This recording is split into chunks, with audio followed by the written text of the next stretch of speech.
Okay, in this video I'm going to demonstrate a way of using the scanners for more efficiency during your assessment. So recall that we have two scanners, there's a large one and a small one, and the issue is that different structures are going to show up at different depths in the body as far as potentially being a primary restriction. So what I've done is I've figured out a way to just use the large scanner for your assessment. And the way it works is, consider that the larger scanner has a stronger signal. Remember that the strongest signal comes from the label side as it's facing towards the body. So that means that it's going to penetrate deeper into the body, which means it'll pick up deeper structures if they're a primary restriction. So the idea here is to start with the larger scanner, the strongest setting, which we'll call number 4. So we'll talk about number 4 being the label side, that's the strongest. The blank side of the large one is number 3. The label side of the small scanner is, we'll call that number 2, and number 1 is the blank side of the small scanner.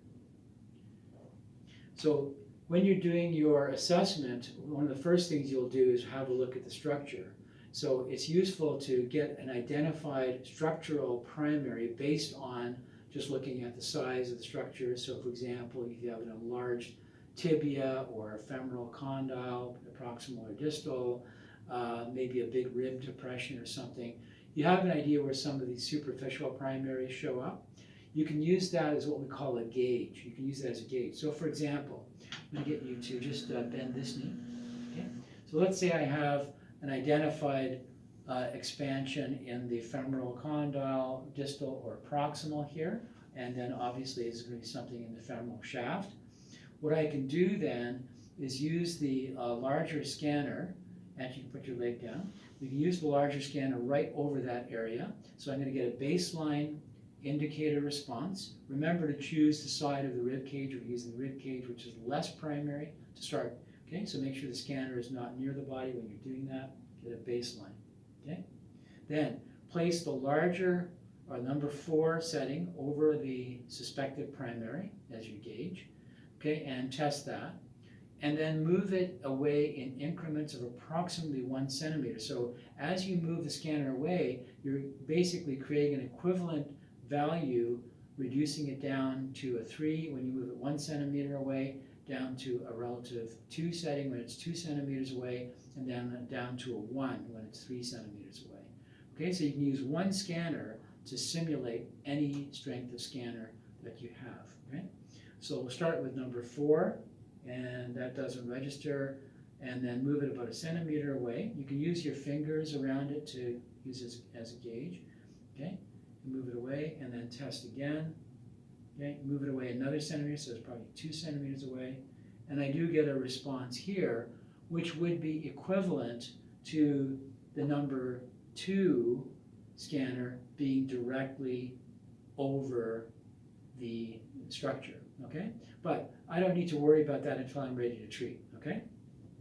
For the rest of my scan now, I know that superficial structures are going to be picked up with a number 2 setting, which is the strong side of your larger scanner, 2 centimeters away, or the blank side of the larger one, just 1 centimeter away, which is actually easier to do when you're scanning. You can just use your fingers around it using one, let's say one of your phalanges, so you create a bit of a gap between the superficial contact and the scanner itself.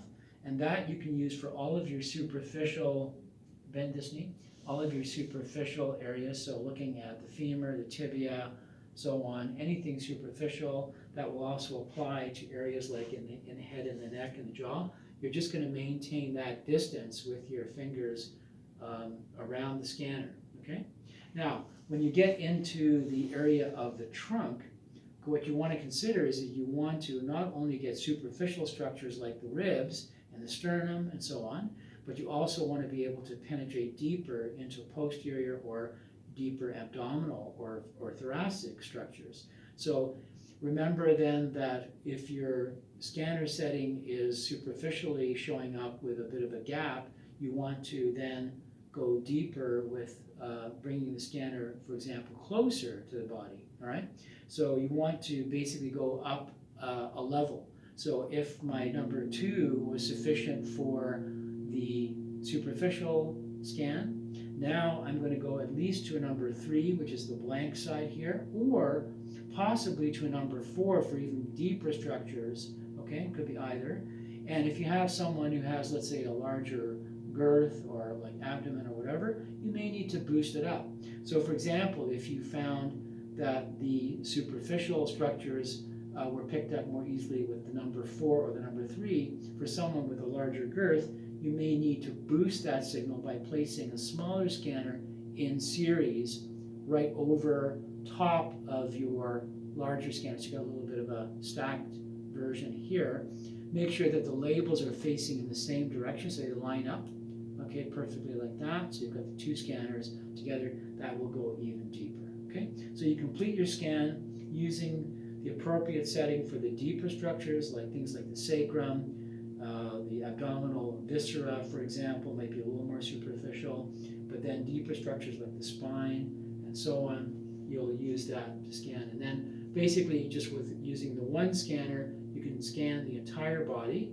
But remember, when you go ahead to treat, you want to use the scanner that's appropriate to that area. So for example, in the case of a femur, I'll use this one as an example, I already determined that it needed to be in the number 2 setting. I wouldn't use this scanner when I'm treating her femur. I would take the small one when I'm ready to treat, place that over the shaft, because that's the appropriate scanner that's compatible with that primary during treatment, okay? So I would place it here and do my containment with the scanner in place.